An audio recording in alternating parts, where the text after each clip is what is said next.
안녕하세요. 저는 60대 아빠입니다. 저에겐 아주 아름다운 아내와 그 아내를 꼭 닮은 예쁜 딸이 있습니다. 아내와 처음 만난 건 대학생 때였죠. 아내는 학교 앞 꽃집에서 일하던 직원이었는데 저보다 연상의 여인이었어요. 첫눈에 반한다는 게 그런 느낌이라는 걸 그날 알았어요. 스승의 날이었는데 교수님께 드릴 꽃다발을 사오기로 한 친구가 갑자기 학교에 못 온다고 연락을 해왔어요. 과대였던 저는 급히 학교 앞 꽃가게로 달려갔습니다. 어서 오세요. 머리를 반으로 묶은 채 예쁜 앞치마를 한 그녀가 저를 보며 환하게 웃더라고요. 그 순간 뇌가 정지된 것처럼 정신이 아득해졌습니다. 아, 그게 스승의 꽃이 필요해서. 저는 너무 당황한 나머지 말까지 더듬었고 제 입으로 말하면서도 무슨 소리를 하는 건지 모르겠더라고요.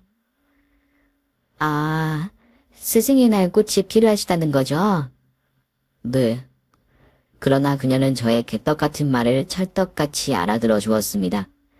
그녀는 스승의 날에 잘 맞는 꽃의 조합도 설명해 주었는데 사실 내용이 기억나지 않습니다. 제 눈에는 그저 그녀가 제 앞에서 살랑살랑 움직이는 것만 보였거든요. 성공적으로 교수님께 꽃다발을 드렸지만 저는 제가 사온 꽃다발이 어떤 모양인지도 기억하지 못했습니다. 강의를 듣는 내내 제 머릿속에는 꽃집에서 본 그녀에 관한 생각뿐이었죠. 학교에 오고 갈 때마다 제 관심은 오로지 꽃집을 향해 있었습니다. 그렇게 며칠을 고민하다가 결국 꽃집으로 향했습니다. 일단 가긴 했는데 무슨 핑계를 대야 할지 모르겠더라고요. 평소엔 과대까지 할 정도로 리더십도 있는 편이었는데 꽃집 여인 앞에서는 울먹은 벙어리가 된 것 같은 기분이었습니다.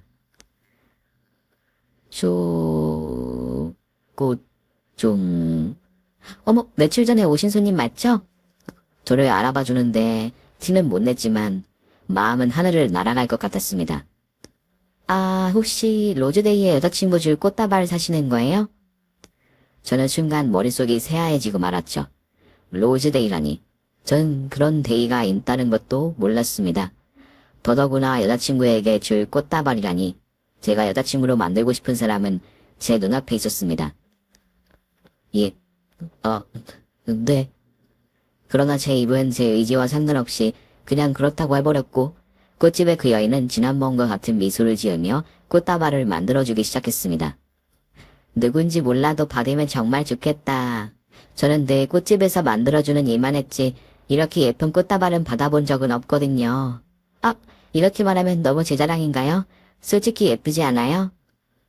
그러면서 환한 미소와 함께 꽃다발을 건네는데 지구라도 갖다 바치고 싶더라고요. 저는 얼결에 꽃다발을 받은 뒤 결제를 했습니다. 꽃다발을 들고 문으로 가는데 정말이지 미치겠더라고요. 이대로 나가면 저는 여자친구에게 줄 로즈데이 꽃다발을 산 남자가 되는 거잖아요. 적어도 그녀에겐 그런 오해를 받고 싶지 않았습니다. 예쁜 사랑 하시길 바래요. 나가는 제 등에 대고 그녀가 그렇게 말하더군요. 결국 저는 눈 딱 감고 한 번만 용기를 내보기로 했습니다. 저는 다시 몸을 돌려 그녀에게 걸어갔고 그녀가 당한 얼굴로 묻더라고요. 뭐 마음에 안 드시는 거라도... 정말 그러기를 바라세요. 네? 뭘요? 제가 예쁜 사랑하길 바라냐고요. 예? 꽃집 여인은 제 말을 전혀 이해하지 못하는 눈치였고 저는 냈다 그녀에게 꽃다발을 안겼습니다. 여기요. 그쪽거요.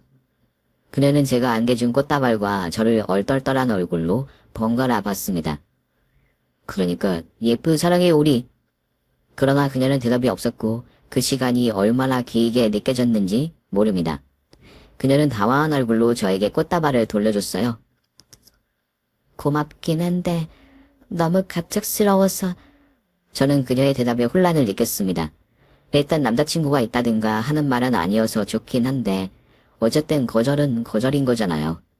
이 상황을 어떻게 수습해야 하나 막막하던 차 그녀가 말했습니다.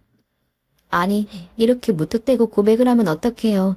천천히 다가와서 좀 눈치챌 기미를 주고 해야죠. 그러면서도 그녀는 다시 꽃다발을 가져가더라고요. 일단 받을게요.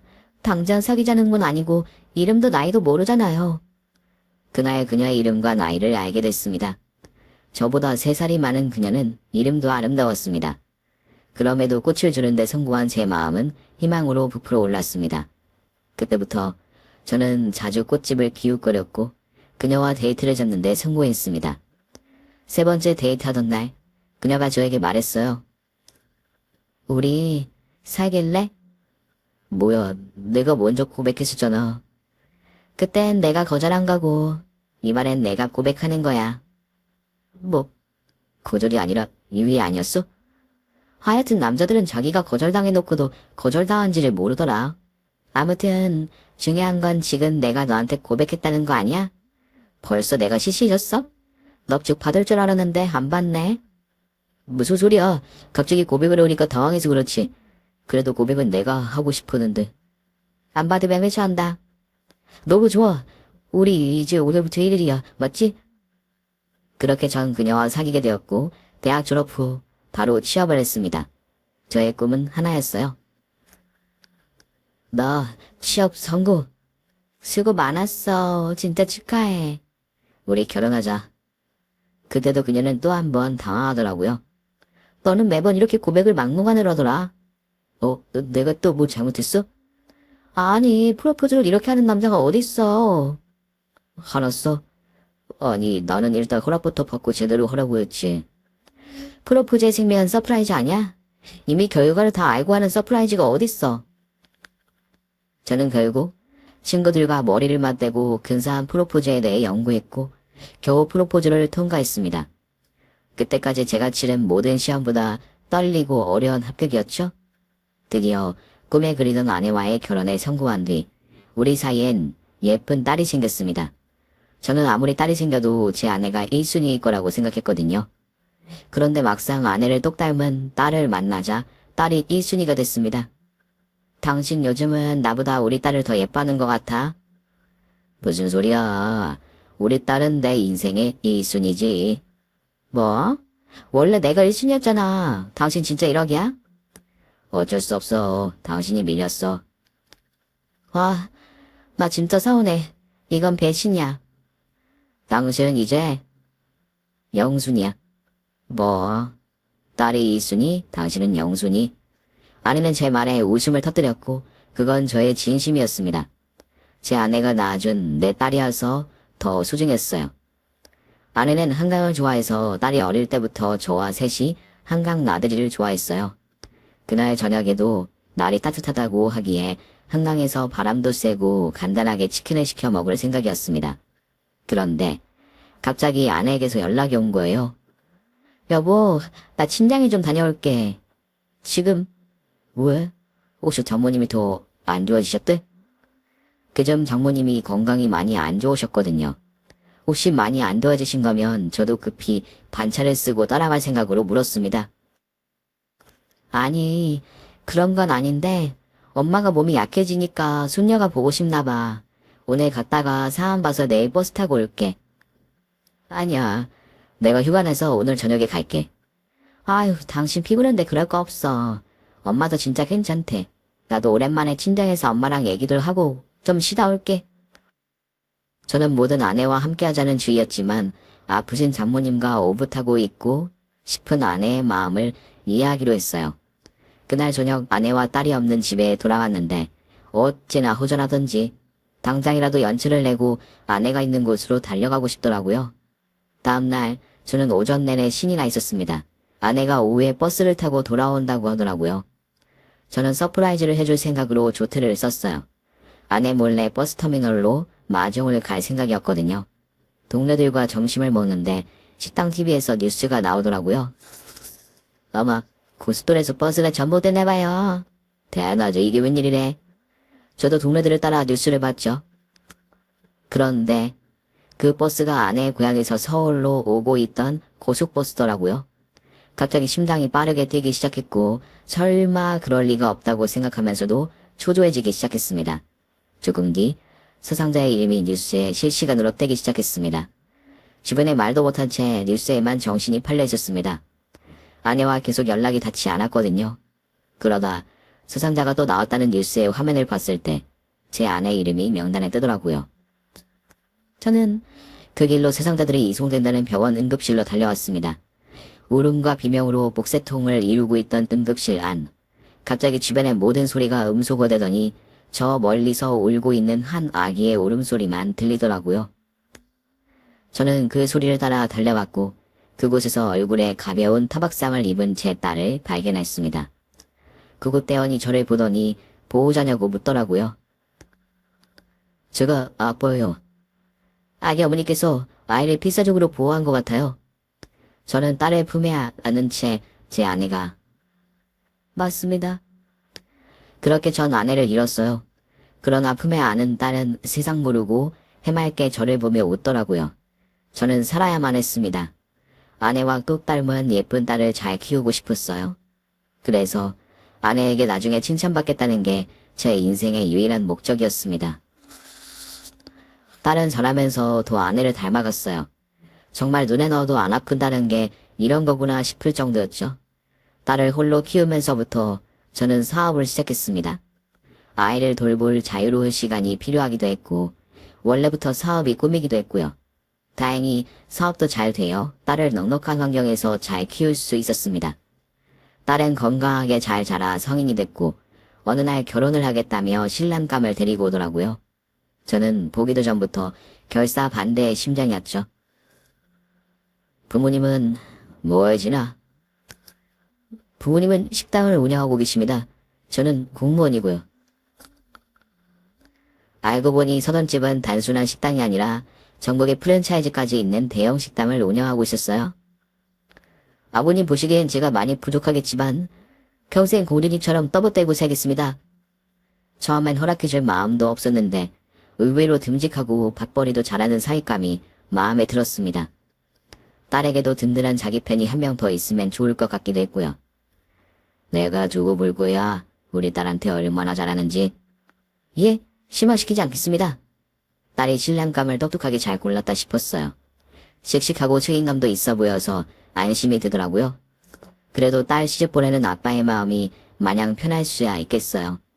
생각할수록 예상보다 이른 딸의 결혼이 섭섭하기도 하고 그 생각만 하면 밥맛도 없고 마치 아내를 잃고 다 쏟아내지 못한 슬픔을 뒤늦게 쏟아내듯이 저는 한동안 좀 우울했습니다.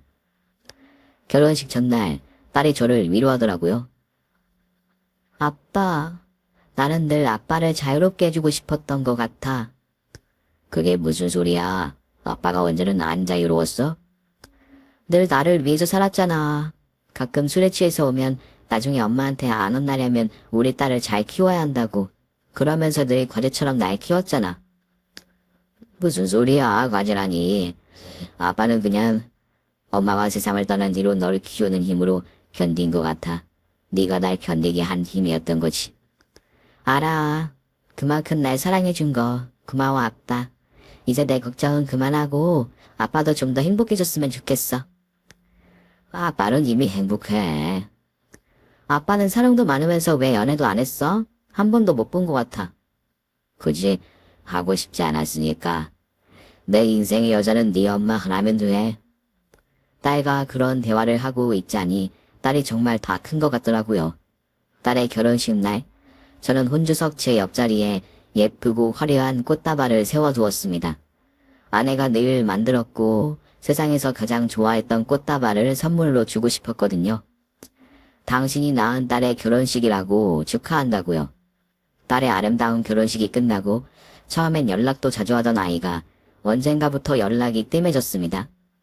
국정원됐지만 결혼한 딸의 일거수일투족에 관여할 수도 없는 노릇이어서 문자만 보내두곤 했죠. 그러던 어느 날 서희가 울면서 전화를 해왔어요. 아버님, 주말 죄송합니다. 자네 술 마셨나? 갑자기 이게 무슨 소리야? 서희는 딸의 부고를 알렸고 저는 믿을 수 없는 소식에 황급히 병원으로 달려갔어요. 그러나 딸은 이미 세상을 떠난 뒤였어요. 도대체 이게 무슨 일이야? 죄송합니다. 급성 백혈병으로 그만. 뭐, 급성 백혈병? 제 딸은 키우는 내내 잔병도 거의 없던 건강한 아이였어요. 그런데 갑자기 급성 백혈병에 걸렸다니 도저히 믿을 수가 없었습니다. 담당 의사에게 물었지만 대답은 똑같더라고요. 마음 같아선 제 앞에서 울고 있는 사위의 멱살이라도 잡고 싶었어요. 사위 잘못이 아니라는 걸 알면서도 따져 묻고 싶었습니다. 남의 집 귀한 딸을 데려갔으면 건강도 잘 살폈어야지. 어떻게 일을 이렇게 만들 수 있느냐고요. 그러나 서럽게 우는 사위를 다그칠 순 없었습니다. 다 제 잘못이다 싶었어요. 더 적극적으로 살펴볼걸. 연락이 뜸해졌을 때 찾아가 볼걸. 후회가 밀려왔습니다. 아내가 장인어른 걱정 끼쳐드리기 싫다고 말하지 말라고 했어요. 더 낫고 나중에 말씀드릴 거라고요. 그렇게 의지도 가겠었는데. 우리 애는 어떻게 지르다 갔어? 말겠지만 좀 힘들어했어요. 제가 장인어른께 연락드리자고 그렇게 말했는데. 결국 저는 급성 백혈병으로 죽은 딸의 장례식을 치렀습니다. 장례식 후 저는 딸의 유골함을 들고 한강으로 갔습니다. 저와 아내, 딸이 마지막으로 함께 나들이하러 간 곳이기도 했어요. 사실 전 더 살 이유가 없다고 생각했습니다. 멍하니 강 앞에 서 있는데 갑자기 누군가 말을 걸더라고요. 사단날은 죽기 전에 이거부터 보세요. 그 사람은 장례식장에서 본 딸의 동서였습니다. 딸의 동서가 건네준 것은 딸의 일기장이었고 그 일기장을 펼친 순간 내 인생 최고의 복수가 시작되었습니다. 딸의 일기장은 결혼하던 즈음부터의 기록이 적혀 있었습니다. 결혼 준비로 인해 설레하면서도 저를 걱정하던 딸의 마음이 오롯이 담겨 있었죠. 오늘은 웨딩드레스 결정하는 날, 엄마가 계셨다면 같이 다녔을까? 기억도 하지 못하는 엄마가 보고 싶은 날. 아빠는 엄마에 대한 기억도 많을 텐데 얼마나 그리워하며 서셨을까? 사진 속에서 본 나와 닮은 엄마도 저 하늘에서 내 결혼식을 보시겠지? 세상에서 가장 아름다운 신부가 될게요. 대신 아빠가 너무 슬프지 않게 해주세요. 저는 왈칵 눈물을 쏟고 말았습니다. 제가 이 길을 보는 사이 딸의 유골함은 딸의 동서가 들고 있었어요. 딸의 이 길을 보는데 억장이 무너지는 것 같았습니다. 우리 애가 결혼 생활을 많이 힘들어했나요? 저는 잘 몰랐는데 문제가 많았더라고요. 결국 스트레스로 급성 백혈병까지 오시고. 이 일정은 어떻게 찾은 거예요? 형님이 저한테 주셨어요. 혹시 자기가 잘못되면 아버지한테 꼭 전해달라고. 우리 딸이 그랬어요. 죄송합니다. 제가 사단어른 연락처라도 미리 알고 있었으면 연락을 드렸을 텐데. 그래도 그렇지. 그렇게 힘들었으면 아빠한테 말을 했어야지. 저도 도울 수 있는 건 다 도울게요. 고마워요. 그래도 우리 딸이 기댈 수 있는 사람이 있었나 보네. 그 기댈 수 있는 사람이 사이가 아니라는 건 충격적인 사실이었지만 그래도 제 딸을 생각해 일기장을 가져다준 동서라는 사람에게 고마웠습니다. 일단 내가 꼼꼼히 읽어보고 연락할게요. 고마워요. 저는 딸의 유골함과 일기장을 품에 안은 채 집으로 돌아왔습니다. 딸의 부고를 접한 뒤 식어버린 것 같았던 피가 끓어오르기 시작하더라고요. 저는 밤새 딸의 일기를 읽고 또 읽었습니다. 그리고 다음날 저는 사위의 직장으로 향했습니다. 주차장에 차를 댄 뒤 선글라스에 모자까지 눌러쓴 채 사위가 출근하기만을 기다렸습니다. 조금 뒤 사위는 멀끔한 몰골로 출근을 하더라고요. 누가 봐도 전날까지 아내의 장례를 치른 사람 같아 보이지 않았습니다. 사위가 출근한 것을 확인한 뒤 저는 딸의 동서에게 전화를 걸었어요. 예, 사단날은 저 지금 형님 집 앞이에요. 비밀번호는 저는 딸의 일기장에 적힌 도어락 비밀번호를 알려주었습니다. 번호 맞아요. 들어가서 형님 드레스룸을 살펴보면 된다는 거죠. 저는 일기장에 적힌 내용을 그대로 읽어주었습니다. 맞아요. 드레스룸 계절이 지난 옷을 보관하는 상자 중에 가장 밑에 있는 상자를 보면 그 안에 작은 종이 상자가 하나 들어있을 거래요. 그 안에 사진이 있다고 하네요. 네, 서든어른 걱정하지 마세요. 딸의 동서는 끙끙거리며 상자를 찾았고 조금 뒤 사진이 든 종이 상자를 발견했다고 했습니다. 여기 있어요. 제가 바로 가져갈게요. 저는 딸의 동서에게서 딸이 남긴 종이 상자를 받았습니다. 그 위에 딸의 일기장을 가만히 올려놓았죠. 딸의 마지막 얘기는 딱 한 줄이었습니다. 아빠 보고 싶다. 제가 보고 싶다던 딸의 글씨는 손에 힘이 빠진 것처럼 삐뚤빼뚤했습니다. 딸의 이기와 증거를 모두 파악한 저는 우리 회사와 계약을 맺고 있는 대형 로펌에 전화했어요. 부탁이 하나 있어요. 예, 대표님 부탁이라면 언제든 들어드려야지요. 시간 되실 때 로펌으로 오시죠. 저는 로펌 대표에게 딸의 일기장과 사진 증거를 보여주며 조언을 구했어요. 어떻게 해야 이 자식에게 최고의 복수를 할 수 있을까요? 안타깝지만 따님이 이미 돌아가셔서 사위분을 상대로 할 수 있는 소송이 없어요. 법적으로 복수할 방법이 없다는 겁니까? 법적으로 하는 것보다 더 통쾌한 방식은 어떠세요? 그런 방법이 있어요. 저와 절친한 친구 녀석이 방송국 국장입니다. 로펌 대표는 자기만 믿으라면서 딸의 일기장과 사진을 모두 사본으로 만들어 가져왔어요. 그렇게 한 달이 지났습니다. 저는 딸의 일기장과 여러 자료를 들고 변호사와 함께 서던댁으로 찾아갔어요. 저를 본 사부인과 바깥서도는 의외로 침착하더라고요. 제 변호사입니다.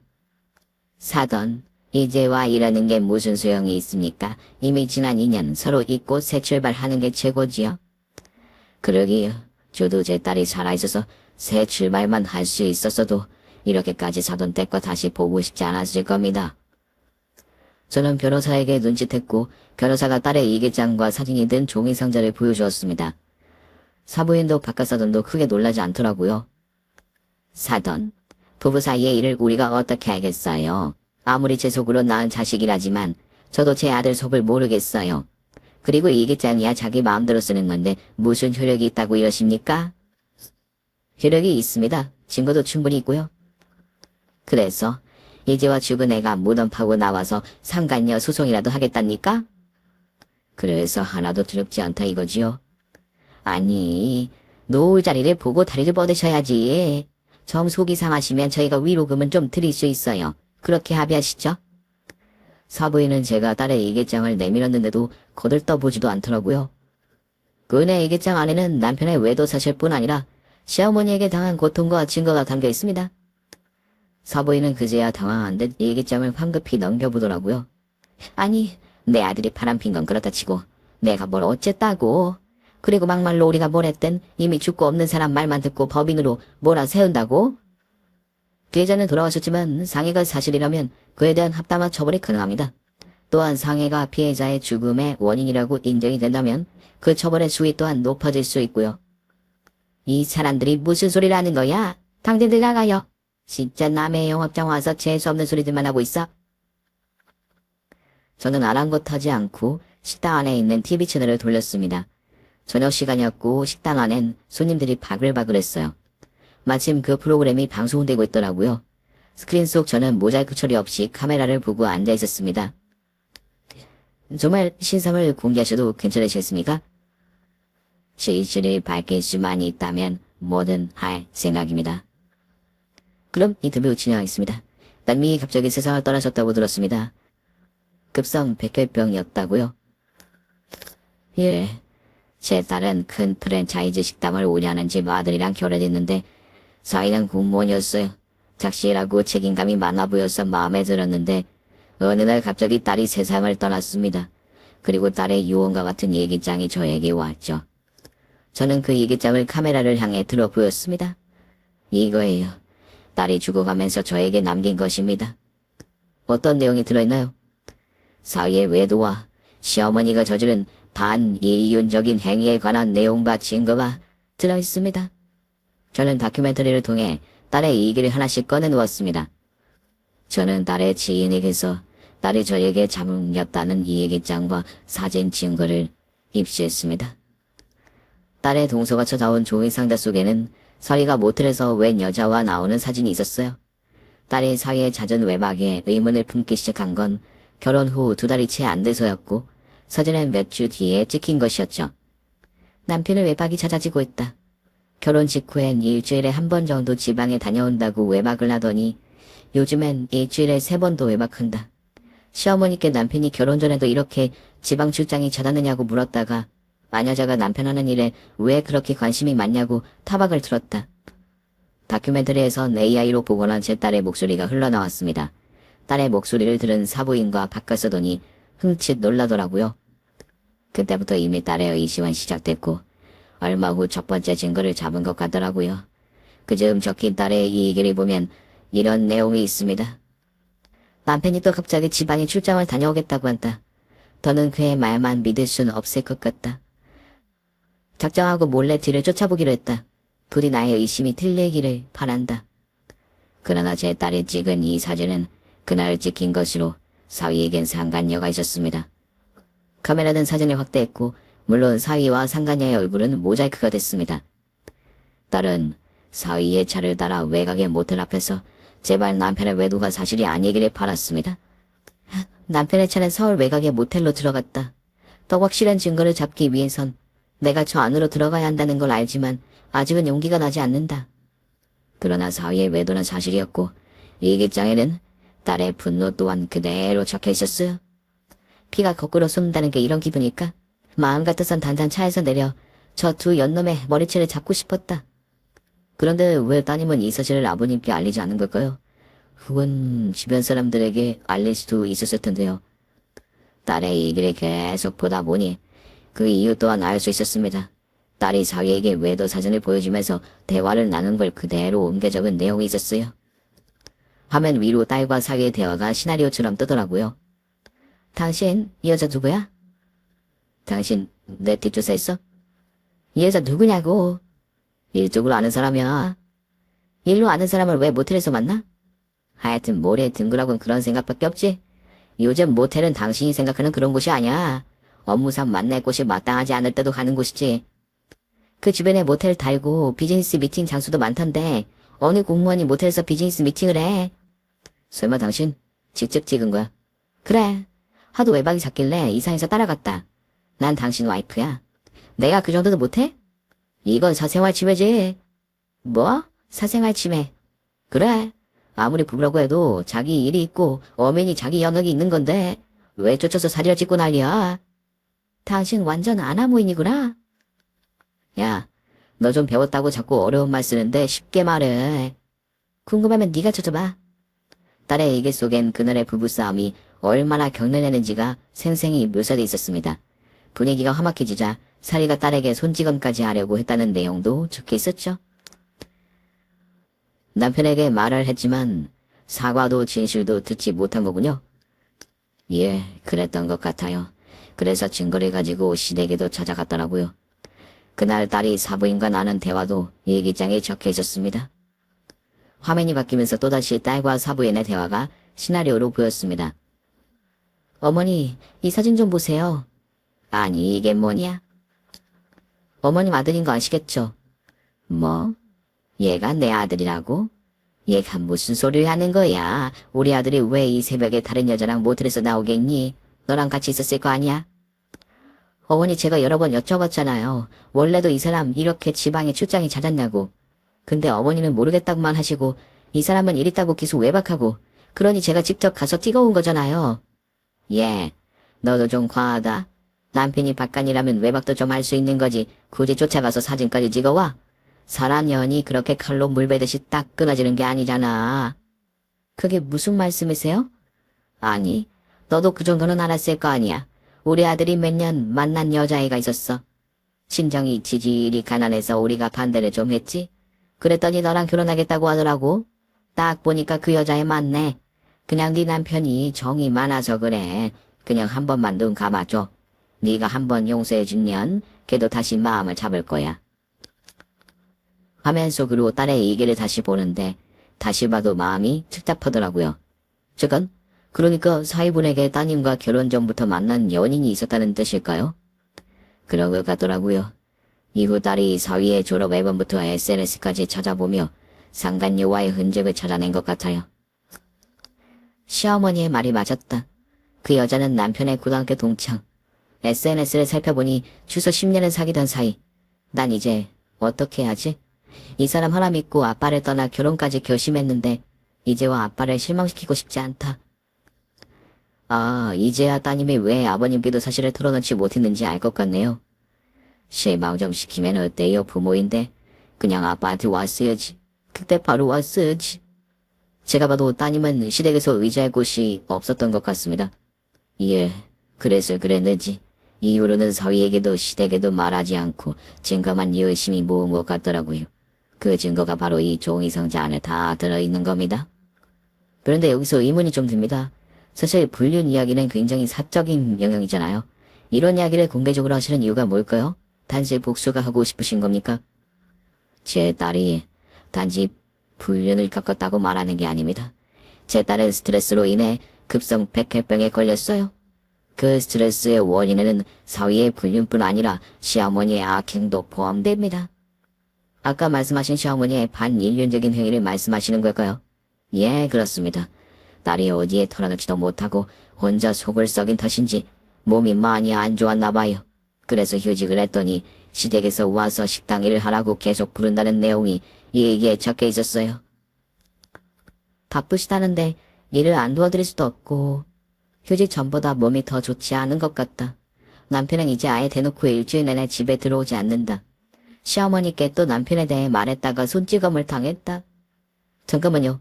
지금 따님의 시어머님께서 지금 이게 한 번이 아니고요. 지속적으로 제 딸을 괴롭혔다는 증거가 있습니다. 저는 딸이 일기장에 첨부해두었던 멍된 몸 사진을 공개했습니다. PD도 깜짝 놀라더라고요.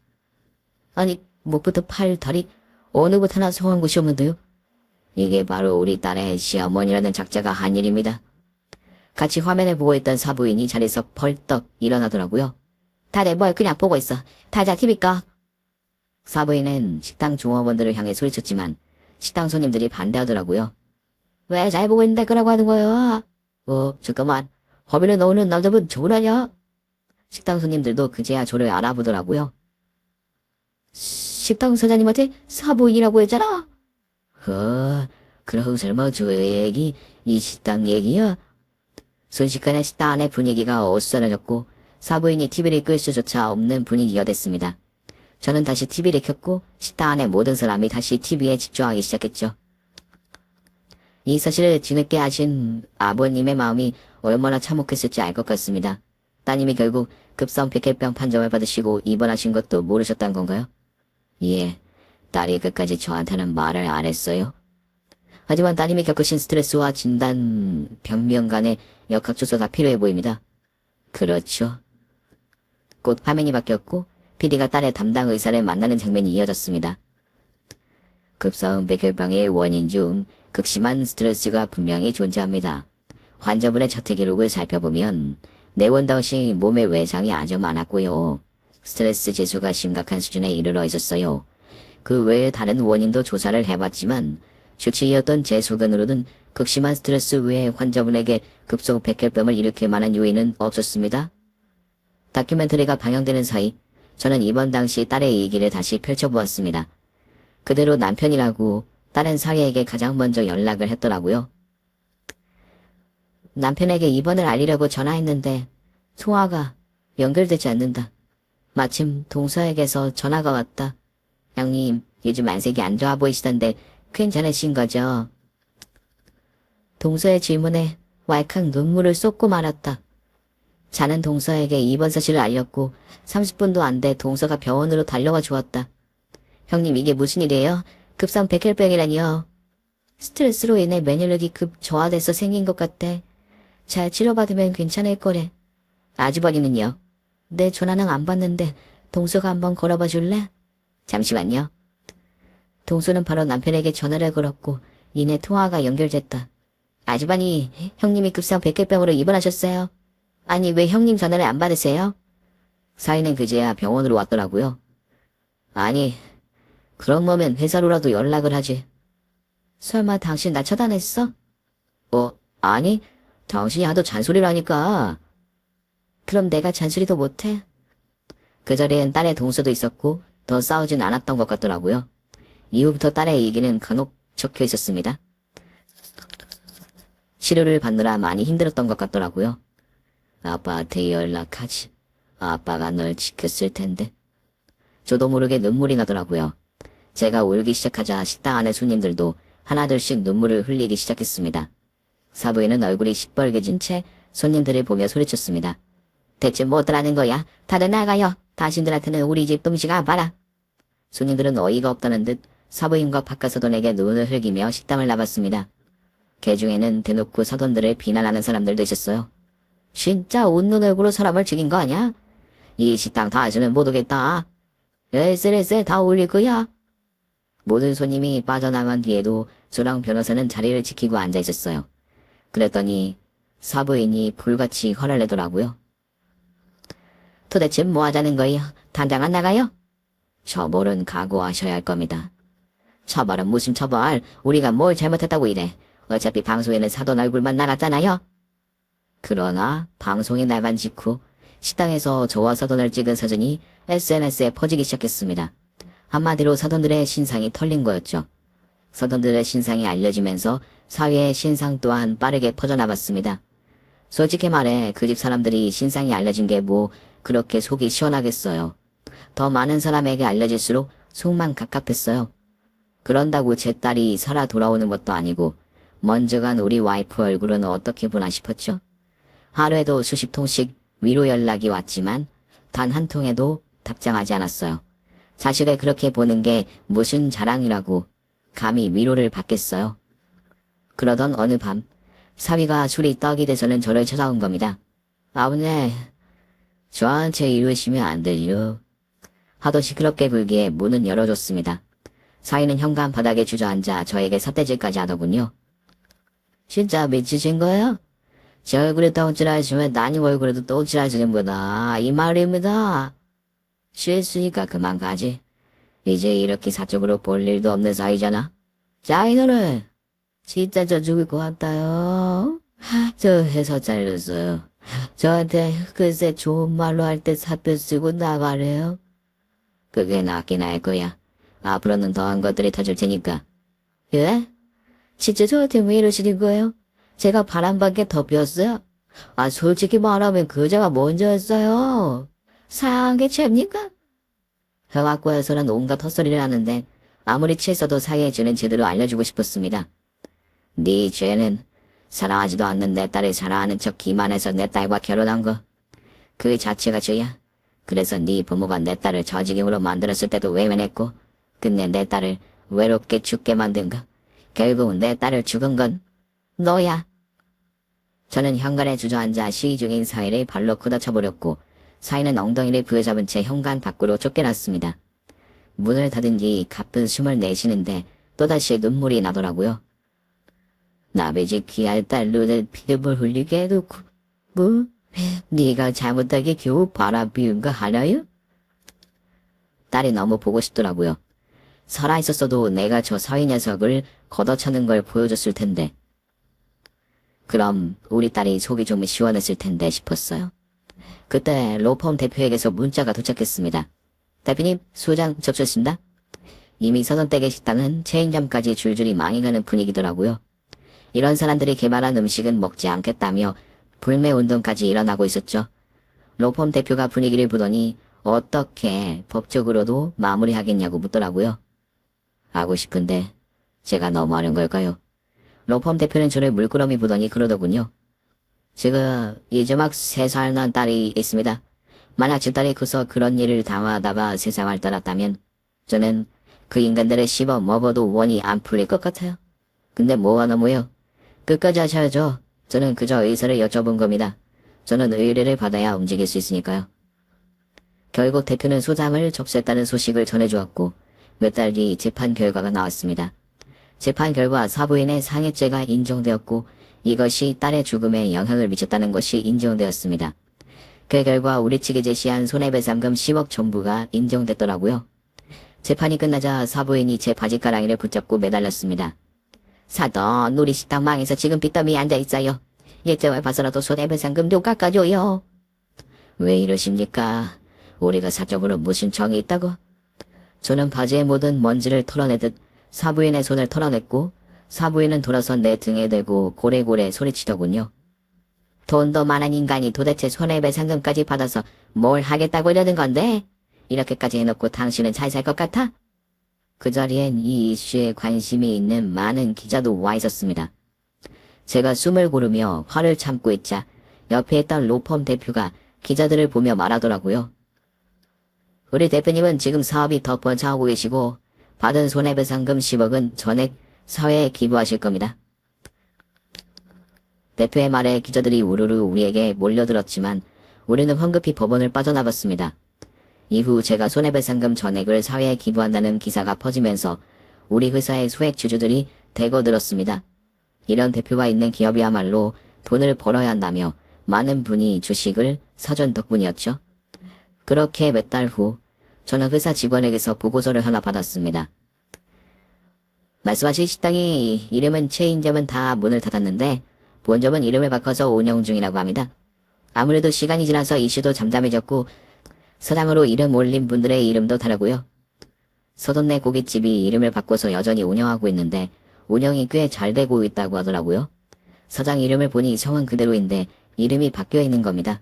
아무래도 개명을 한 것 같더라고요. 우리 첫 프랜차이즈 사업은 어떻게 돼가고 있지? 본점 위치만 확보하면 바로 운영도 가능한 상태입니다. 그럼 여기가 좋겠네요. 저는 전서돈이 운영하는 식당 맞은편을 클릭했고 몇 달 뒤 그곳에서 본점 영업이 시작되었습니다. 영업 첫날을 축하하기 위해 가보니 가게 입구가 소란스럽더라고요. 아니 상도덕도 없나 남의 고깃집 앞에 떡하니 고깃집을 또 여는 게 어딨어요? 저는 정중하게 다가가 말했습니다. 오랜만입니다. 아니 그쪽이 여긴 왜? 우리 기업에서 처음으로 론칭한 프랜차이즈 고깃집 본점이거든요. 뭐라고요? 우리 집안에 말아먹은 것도 모자라 하나 남은 본점까지 문 닫게 할 생각이에요? 해도 너무하네. 고깃집이 여러 개면 좋은 거 아닌가요? 이 금방이 고깃거리가 될지 또 어떻게 알겠습니까? 오신 김에 저희 가게 셰프랑 인사도 나누시겠어요? 우리나라 최고의 요리사를 특별히 스카우트했거든요. 됐거든요. 그러지 말고 본점 좀 옮겨가세요. 여기 말고도 자리 많잖아요. 전 사부인은 하나도 별하신 게 없네요. 그 많은 일을 겪고도 여전히 이기적이시고요. 지금 이기적인 게 누군데 나더러 이기적이래요. 이 동네 유동인구가 얼마나 많은데 다른 사람들은 고기 팔면 안 되고 본인들만 팔아야 한다는 겁니까? 결국 전 사부인은 우리 가게 앞에 침까지 뱉더니 돌아가더라고요. 어쩔 줄 모르는 본점 매니저에게 말했습니다. 침이야 닦으면 들고 우리는 맛있는 고기를 대접하는 데에만 최선을 다합시다. 저는 그 많은 겪고서야 주변 사람들에게 더 많이 감사하게 됐습니다. 마음을 합쳐서 제 딸의 슬픔을 풀어줄 사람들, 지금도 힘을 합쳐 새로운 일을 하는 우리 직원들도요. 이건 비밀인데 제 딸의 일기장을 가져다준 동서도 다른 지점 고깃집의 매니저로 일을 하고 있습니다. 요즘 저의 즐거움은 일주일에 2번씩 있는 한강 러닝입니다. 동호회 사람들과 함께 뛰고 있는데 그렇게 좋을 수가 없습니다. 뛰다 보면 아내와 딸이 생각나지만 이젠 슬프기만 하진 않아요. 전에는 아내와 딸의 행복을 위해 살았다면 이제부터는 저의 행복을 위해서 살려고요. 아내와 딸은 누구보다 제가 행복하길 바랄 테니까요. 열심히 살다 보니 또 한 달을 달리는 날이네요. 오늘도 열심히 달려보겠습니다. 오늘 준비한 사연은 여기까지입니다. 재미있게 들으셨다면 구독과 좋아요, 알림 설정까지 눌러주세요. 그럼 저는 다음 사연으로 찾아뵐게요. 오늘도 건강하고 행복하세요.